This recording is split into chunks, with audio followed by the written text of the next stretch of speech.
الصبح بدا من طلعته. بسم اللہ الرحمن الرحیم.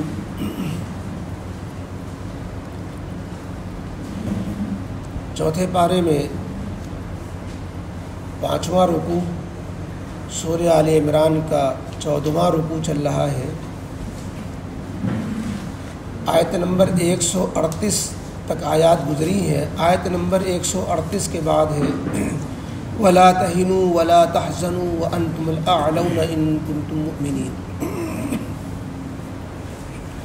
اعوذ باللہ من الشیطان الرجیم. بسم اللہ الرحمن الرحیم.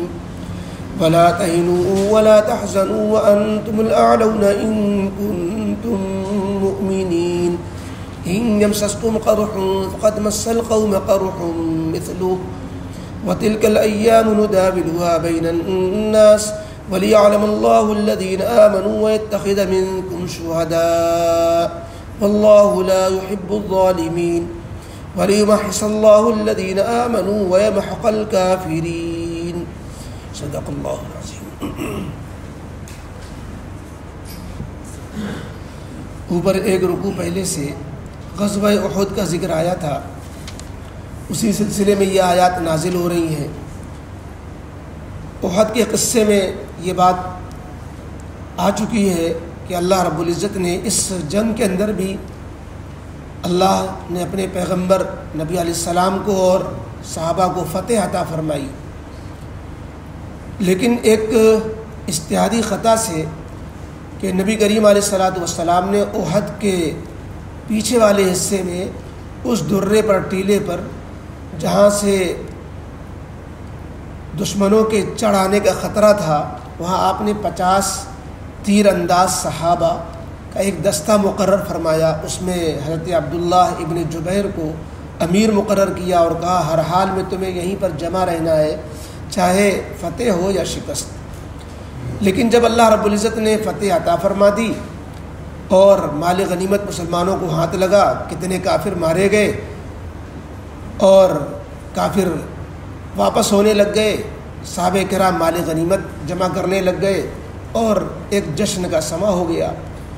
تو جب یہ خبر ان 50 تیر اندازوں کو جو ٹیلے پر احد کے پیچھے حصے میں مقرر کیے تھے نبی کریم علیہ السلام نے, ان کو یہ خبر لگی کہ جنگ تو ختم ہو گئی, دشمن تو بھاگ کھڑے ہوئے اور اللہ تعالیٰ نے مال غنیمت ہمیں عطا فرما دیا, لہذا اب یہاں باقی رہنے کی ضرورت نہیں رہ جاتی, لہذا اب ہم کیوں یہاں پر جمے رہیں, لہذا ہم بھی مال غنیمت حاصل کریں, خوشی منائیں. اب یہ ہوا کہ حضرت عبداللہ بن جبیر جو ان میں امیر مقرر تھے انہوں نے منع کیا اور کہا کہ ہمیں نبی کریم علیہ السلام کا حکم ہے کہ ہر حال میں ہم یہیں پر جمے رہیں فتح ہو یا شکست, لہذا ہمیں تو نہیں ہٹنا چاہیے یہاں سے. اب اس میں اختلاف ہو گیا. زیادہ تر صحابہ کی رائے یہ ہوئی کہ ہمیں یہاں باقی رہنے کی ضرورت, جمع رہنے کی ضرورت نہیں ہے. اب کوئی خطرات والی بات باقی نہیں بچی اور حضرت عبداللہ بن جبیر ان کے ساتھ چند صحابہ انہوں نے کہا کہ نہیں, ہمیں جب تک کہ نبی کریم علیہ السلام کی طرف سے بلاوا نہ آ جائے کہ اب ہٹ جاؤ, اس وقت تک یہاں سے ہٹنا نہیں چاہیے. اب زیادہ تر صحابہ ہٹ کر چلے گئے, چند صحابہ رہ گئے. جب کفار نے, دشمنان اسلام نے یہ دیکھا کہ وہ درہ, وہ ٹیلا جدھر سے ہم پلٹ کر کے حملہ کر سکتے ہیں ادھر سے چڑھ کر کے اور پھر جو ہے احد پہاڑ کے دامن میں اتر کر کے حملہ کر سکتے ہیں, انہوں نے جب دیکھا کہ یہ درہ خالی ہو گیا تو واقعی انہوں نے پلٹ کر کے آ کر کے وار کیا, حملہ کیا. ادھر صحابہ کرام بالکل بے خبر تھے, ادھر سے چونکہ جنگ ختم ہو چکی تھی تو اس ناگہانی اور ہنگامی اور اچانک جو وار ہوا ہے دشمنوں کی طرف سے, اس سے جو ہے بھگدڑ سی کیفیت اور ایک بے خبری میں جو حملہ ہوا اس سے جو صحابہ کرام میں جو ہے سب ششدر حیران رہ گئے کہ اب کریں کیا. اسی بیچ میں ایک خبر دشمنان اسلام نے یہ اڑا دی کہ نبی کریم علیہ السلام نعوذ باللہ قتل کر دیے گئے. بس یہ خبر کا پھیلنا تھا کہ جو صحابہ کرام کہ پاؤں پھول گئے اور وہ دم بخود ہو کر رہ گئے کہ اب کیا کریں. کتنی ہمتیں توڑ کے بیٹھ گئے, کتنے جو ہے گمسم ہو کر کے سٹی پٹی ماری گی, کریں کہ آپ لڑائی تو بھول گئے, اور ادھر دشمنوں کی طرف سے لگاتار یلغار اور جو ہے حملے پہ حملے, اور ان کی طرف سے تیر اندازی اور تلواروں پہ تلواریں, اور ادھر صحابہ کرام ہوش کھوئے بیٹھے ہوئے, چند صحابہ کو چھوڑ کر جو نبی کریم علیہ الصلوۃ والسلام کی حفاظت میں حصار بنا کر کھڑے ہو گئے, اپنے سینے پر اپنے پیٹھوں پر زخم کھاتے رہے. اور نبی کریم علیہ الصلوۃ اگرچہ اس میں نبی کریم علیہ الصلوۃ والسلام کا چہرہ زخمی ہوا, ایک دانت شہید ہوا اسی غزوے کے اندر, تو حالات اب ایسے ہو گئے کہ وہ جاتی فتح اور جو ہے جیتی ہوئی جنگ وہ اب گویا ہار گئے. اور اسی بیچ میں 70 صحابہ کرام شہید ہو گئے, جن میں حضرت حمزہ نبی کریم علیہ السلام کے چہیتے چچا, اور جن سے بڑی ڈھارس تھی وہ بھی شہید ہو گئے, اور بڑے جو ہے مظلومانہ انداز میں کہ ان کے ناک کان کاٹے گئے, کلیجہ نکالا گیا, چبایا ہندا نے, اور کتنے واقعات پیش آئے. بہرحال سیرت میں تو بڑی تفصیل کے ساتھ اس وقت کے واقعے کو ذکر کیا گیا ہے. خلاصہ یہ کہ وہ فتح شکست میں تبدیل ہو گئی. لیکن پھر اللہ رب العزت نے صحابہ کرام جب یہ خبر معلوم ہوئی کہ نہیں یہ جھوٹی خبر تھی کہ نبی کریم علیہ السلام شہید ہوئے, اور صحابہ کرام میں جو کچھ جیالے تھے انہوں نے آواز لگائی کہ آخر اگر وہ اللہ کے نبی علیہ السلام شہید ہو گئے تو تم کس لیے زندہ رہنا چاہتے ہو, پھر تم کیوں نہیں جو ہے ہمت کے ساتھ تم بھی اسی جو ہے راستے کو چنتے ہو جس راستے کو اللہ کے نبی علیہ السلام نے چنا, تو پھر تمہیں زندہ رہنے کا پھر کیا حق بنتا ہے. بعض صحابہ نے اس طرح کے نعرے لگائے, پھر انہیں جان میں جان آئی کہ ارے ہم لوگ کیوں سست پڑ گئے. تو لہذا وہ پھر دوبارہ سے جب صحابہ کرام نے جو ہے مورچہ سنبھالا ہے, پھر دشمنوں کو بھاگتے بنا, پھر اللہ نے فتح عطا فرما دی. یہ ہے کہ اس بیچ میں نقصان ہو چکا تھا, اور یہ اب صحابہ کرام پر 2 قسم کے حالات تھے. ایک تو یہ کہ سخت صدمہ, جو سامنے اپنے جیالوں کی لاشیں پڑی ہوئی تھیں, کتنے لوگ شہید ہو چکے تھے, اس کا سخت صدمہ. اس میں خصوصاً ان لوگوں کو جنہوں نے وہ درہ ٹیلا چھوڑا تھا, ان کے لیے اپنی غلطی پر بہت زیادہ احساس, پریشانی کہ یہ کیا ہم سے غلطی ہوئی کہ ہمارے اس غلطی کی وجہ سے یہ ہو گیا. اور تیسرے نبی کریم علیہ الصلوۃ والسلام کے حکم کی گویا خلاف ورزی کہ ہمیں جنگ میں ہم بزدل ثابت ہونے لگ گئے اور ہم ہمت توڑنے لگ گئے. تو اس کی وجہ سے صحابہ کرام پر جو یہ حالات طاری ہوئے تو اللہ تعالیٰ کی طرف سے ان کو سنبھالا دیا گیا, تسلی دی گئی, اور اس سے خطرات پیدا ہو گئے تھے کہ آئندہ کے لیے کہیں ہمت نہ توڑ بیٹھے مسلمان, آئندہ کے لیے پھر مسلمان کہیں جنگ میں آگے بڑھنے سے پیچھے نہ ہٹنے لگ جائے. لہذا صحابہ کرام کو جو ہے اس عارضی شکست کے حوالے سے جو اس میں حکمتیں تھیں اس عارضی شکست میں, اور جو ہے اس میں جو نقصان ہوا اور صحابہ کرام میں جو سستی آنے لگ گئی, اس کی وجہ سے اللہ تعالیٰ کی طرف سے ان کی تربیت فرمائی جا رہی ہے. سب سے پہلے تو اس مایوس کن کیفیت سے ان کو نکالا جاتا ہے اور کہا جاتا ہے کہ تم سست کیوں پڑ گئے, تم سست مت پڑو, تم رنج میں کیوں مبتلا ہو, رنج میں مبتلا مت ہو. اس لیے کہ یہ فتح و شکست یہ تو اتار چڑھاؤ قوموں کی زندگیوں میں آتا رہتا ہے, عروج و زوال کی داستانیں زندہ قوموں میں جو ہے عدلتی بدلتی رہتی ہیں. اگر تم واقعی ایمان والے ہو اور ایمان کے تقاضے پورے کر رہے ہو تو اللہ کی نصرت تمہارے ساتھ ہے, دشمنوں کے ساتھ نہیں ہے. دشمنوں کی شکست عارضی ہے, وہ دھوکہ ہے دشمنوں کے لیے, ورنہ حقیقی کامیابی, سربلندی, غلبہ یہ تمہارے ہی ساتھ ہونا ہے. اوپر کی آیتوں بھی گزر چکا ہے کہ اللہ تعالیٰ نے قوموں کی تاریخیں تم پڑھو دیکھو اور جو ہے روئے زمین پہ چلو پھیرو, نظر آئے گا کہ باطل کو وقتی طور پر اللہ تعالیٰ نے عروج دیا, لیکن فتح و کامرانی کامیابی حق والوں کی بھی انبیاء کی تاریخ میں یہی ملے گا. نوح علیہ السلام, موسیٰ علیہ السلام, قوم عاد, قوم سمود, اس کے بھی سب کی تاریخوں میں یہی ہے کہ آخری فتح, آخری کامیابی اللہ نے حق والوں ہی کو عطا فرمائی ہے.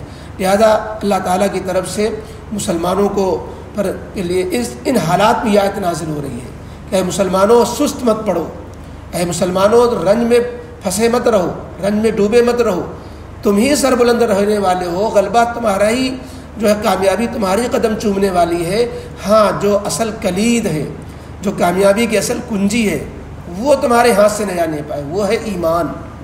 لہذا ایمان اور ایمان کے تقاضوں کو پورا کرنا، اور ایمان کے تقاضوں میں صرف ایمان پر عمل نہیں، بلکہ ایمان کے تقاضوں میں حالات کے اعتبار سے دشمنوں کے مقابلے میں تیاری کرنا، دشمنوں سے تیر و تلوار سے لڑنا، اس کے لیے گھوڑے پالنا، تیر اندازی کرنا، نشانے سیکھنا، گھڑ دوڑ کرنا، یہ سب چیزیں جو نبی کریم علیہ الصلوۃ والسلام کی سنتیں ہیں، جو اللہ کے نبی علیہ السلام نے غزوہ بدر میں، غزوہ احد میں، حنین میں سب جگہ اپنائی ہیں، یہ بھی ایمان کے تقاضے ہیں۔ یہ نہیں کہ صرف جو ہے ایمان پر عمل، ایمان کے عمل میں یہ بھی ہے کہ جو ایمان دشمنوں سے لڑنے کے لیے جو اللہ کے نبی علیہ السلام کی سنتیں ہیں مقابلے کے لیے، اس کی تیاری رکھی جائے۔ تو یہ تو اللہ تعالیٰ نے فوری طور پر صحابہ کرام کو تسلی عطا فرمائی کہ تم کاہے غم میں پڑ گئے، تم تسلی رکھو، اللہ تعالیٰ کی طرف سے پھر غلبہ ہوگا، اللہ کی طرف سے پھر غلبہ ہوگا۔ آگے جو شکست ہو گئی، جس کے نتیجے میں طرح طرح کے وساوس آ سکتے تھے اور لوگوں کے ذہنوں میں آ بھی جاتے ہیں کہ کیا اللہ کے نبی علیہ الصلوۃ والسلام کی طرف سے کامیابی کا وعدہ نہیں تھا، اور یہ فتح کیوں، شکست کیوں ہو گئی؟ اللہ کے نبی علیہ السلام ہم میں موجود تھے، پھر کیوں جو ہے مغلوب ہو گئے؟ تو اللہ تعالیٰ نے فرمایا کہ اس میں اللہ کی طرف سے حکمتیں چھپی ہوئی ہیں۔ پہلی بات، اگر آج تمہیں ایک زخم لگ رہا ہے، آج تمہیں ایک نقصان ہو رہا ہے، صدمہ پہنچ رہا ہے، تو تم ماضی میں اس سے بڑا زخم ان کو پہنچا چکے ہو، لہذا اگر تمہیں آج اس کا صدمہ ہے کہ ہمارے 70 آدمی شہید ہو گئے، تو تم 70 کو ان سے زیادہ ذلت کے ساتھ ان کو تم مار چکے ہو، اس لیے کہ ایک بھی آدمی یہاں ذلیل ہو کر شہید نہیں ہوا۔ ذلیل کا مطلب ہے کہ ہمت ہار کر کے، لیکن ان کے جو بدر میں مارے گئے تھے وہ سب کے سب ذلیل ہو کر مارے گئے۔ 2 بچوں نے ابو جہل جیسے سردار کو مارا اور طریقے سے، تو اس لیے یوں کہہ لیجئے کہ عدلے کا بدلہ ہو گیا۔ اگر انہوں نے تمہارے مارے تھے، تم نے ان کے مارے، تو تم کہاں سے جو ہے ناکامی کی طرف ہو؟ لہذا برابر یہ اس کو شکست مت کہو، اس کو یوں کہو کہ برابری ہو گئی۔ ایک بات تو اللہ نے یہ فرمائی، دوسری یہ فرمایا کہ یہ دکھ سکھ، پریشانی اور راحت، کبھی کامیابی کبھی ناکامی، یہ آتی جاتی رہتی ہے، یہ عارضی حالات ہوتے ہیں، یہ مستقل حالات نہیں ہوتے ہیں۔ فتح کے حالات یہ بھی عارضی ہوتے ہیں، شکست کے حالات یہ بھی عارضی ہوتے ہیں۔ ہم قوموں پر اس طرح کے زمانے کو، غلبے کے زمانے کو بدلتے رہتے ہیں، غالب اور مغلوب ہوتا رہتا ہے، کبھی ایک قوم غالب، دوسری قوم مغلوب، کبھی دوسری قوم غالب، یہ قوم مغلوب۔ تو قوموں کی زندگیوں میں غالب مغلوبیت کا سلسلہ قدیم سے چلا آ رہا ہے، یہ زمانہ اپنے کو دہراتا ہے، تاریخ اپنے کو دہراتی ہے۔ لہذا یہی نہیں کہ ہر وقت جو ہے ایک یکساں حالات رہیں گے، ورنہ پھر تو امتحان کیسے باقی رہے گا اللہ کی طرف سے؟ اگر ہمیشہ کی دنیا ہی کے اندر ساری نیکیوں کا پھل ایمان والوں کو دے دیا جائے، ہمیشہ کے لیے کافروں کی جڑ کاٹ دی جائے اور مشرکین کو بالکل پنپنے نہ دیا جائے، تو کوئی مشرک نہیں بچے گا، کوئی کافر نہیں بچے گا۔ سب سمجھ جائیں گے کہ دنیا کی زندگی اچھی بنانے ہی کے لیے چلو صحیح، تو کوئی اپنے ایمان میں مخلص نہیں رہے گا۔ تو اللہ تعالیٰ کی طرف سے یہ امتحان والے حالات رہتے ہیں کہ کبھی باطل غالب آ گیا، کبھی حق والے غالب آ گئے، تاکہ اب ایمان لانے میں امتحان کی کیفیت رہے کہ اب ایمان لاتے ہو تو ایمان میں امتحان باقی رہے گا، آزمائش باقی رہے گی۔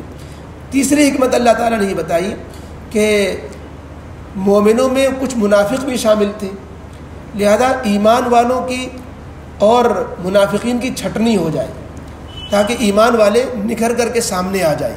چنانچہ جب غزوہ احد کے لیے نکلے تھے، اسی وقت منافقین 300 کی تعداد میں پیچھے ہٹ گئے تھے، اور یہاں پر شکست کے باوجود صحابہ کرام نے میدان چھوڑ کر نہیں بھاگے تھے، تاکہ یہ معلوم ہو جائے کہ یہ ہوتے ہیں ایمان والے کہ جو پیٹھ نہیں پھیرتے ہیں، شہید ہو جانا گوارا کرتے ہیں لیکن پیٹھ نہیں پھیرتے۔ کسی صحابی نے پیٹھ نہیں دکھلائی غزوہ احد کے اندر کہ پیٹھ پھیر کر کے بھاگ گئے ہوں، دم بخود ہو گئے، حیرت میں پڑ گئے، ان کا جو ہے دماغ کام نہیں کیا کیا کرے، لیکن میدان چھوڑ کر بھاگ کھڑے ہو، یہ ایمان والوں کی شان نہیں ہے۔ تو اللہ نے فرمایا کہ معلوم ہو جائے کہ ایمان والے کیسے ہوتے ہیں، پیٹھ نہیں دکھلایا کرتے، منافقی کی طرح نہیں ہوا کرتے۔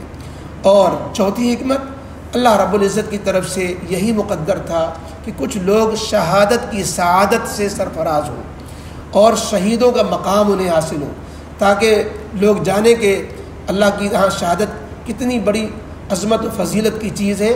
اللہ تعالیٰ نے کچھ لوگوں کو شہادت کے مرتبے پر فائز کیا، اللہ کی طرف سے یہی منظور تھا۔ اس شکست کا ہرگز یہ مطلب نہیں ہے کہ باطل والے اللہ کو پسند آ گئے، نعوذ باللہ حق والے اللہ کی نگاہ سے گر گئے۔ اللہ رب العزت کی نگاہ میں حق والے ہی جو ہے پسندیدہ ہوتے ہیں، اللہ حق والوں ہی کو چاہتا ہے، باطل والوں کو نہیں چاہتا۔ ہاں باطل والوں کو کبھی ان کے ذریعے آزمائش ان کے ذریعے سے حق والوں کی کرا دیتا ہے، تو اللہ ظالموں کو ہرگز پسند نہیں کرتا۔ ظالم اللہ کے چہتے نہیں، نعوذ باللہ، کہ ان کو جو ہے کامیابی دے دی گئی، ورنہ پھر ان کو شکست سے دوچار نہ کرتا۔ اللہ نے آخر میں تو پھر ان کو دوبارہ پسپا کیا، دوبارہ بھاگنے پر مجبور کیا۔ یہ لٹے پٹے صحابہ انہوں نے ان کو چھکے چھڑا دیے اور جو ہے پسپا ہو کر کے میدان وحش سے بہرحال آخر میں بھاگے، اگرچہ بیچ میں نقصان ہوا۔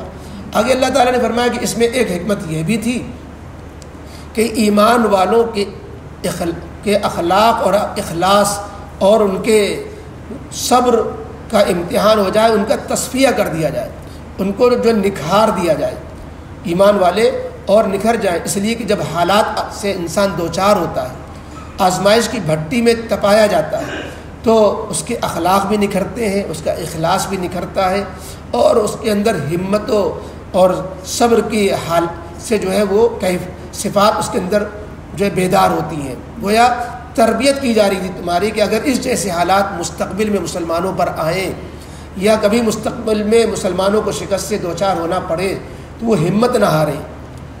افغانستان پہ امریکہ نے افغانستان کے لوگوں کو مارا اور شروع میں بڑا ظلم ڈھایا، لیکن انہوں نے غزوہ احد کے نقشے کو سامنے رکھا کہ یہ شکست تو عارضی ہے، ہمیں ہمت نہیں ہارنا چاہیے، ہمت نہیں ہارے۔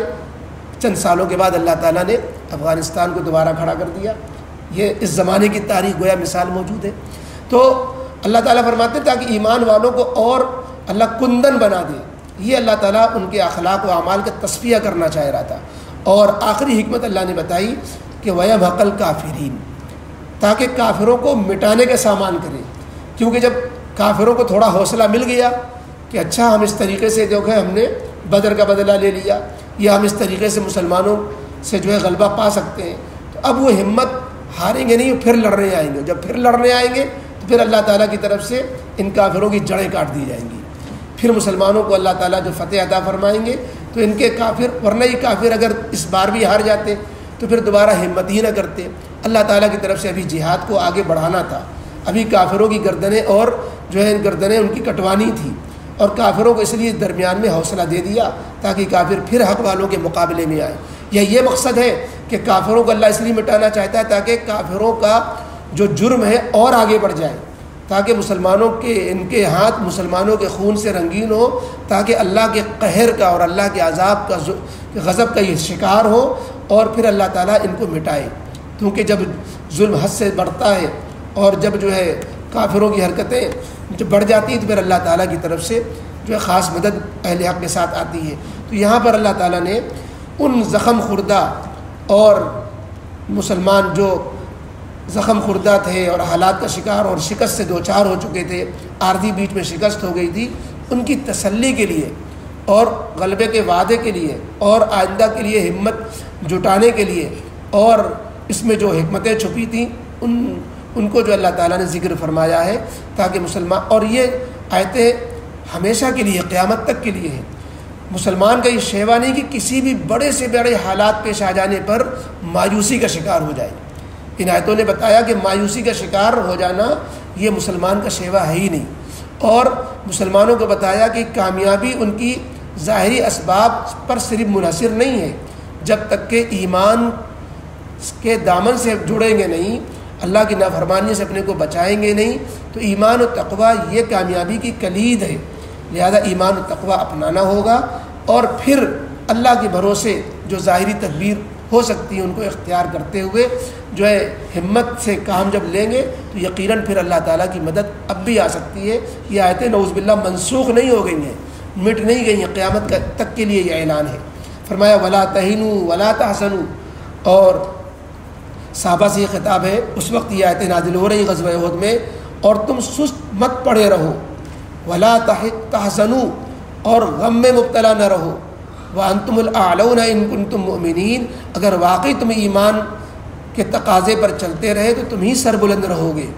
یہ عارضی جو ہے شکست ہے، ایسا نہیں کہ تمہاری سربلندی اب نہیں ہوگی. ان یمسسکم قرح، اور آگے اللہ نے حکمتیں بتائیں کہ جو شکست ہوئی تو اس کے نتیجے میں اللہ یہ دکھلانا چاہتا تھا ان یمسسکم قرح، کہ اگر تمہیں آج ایک زخم لگا ہے، فقط مس القوم قرح مثلہ، اس جیسا زخم تم اس قوم کو پہلے پہنچا چکے ہو، لہذا اس میں زیادہ غم کرنے کی یا کافروں کو جو ہے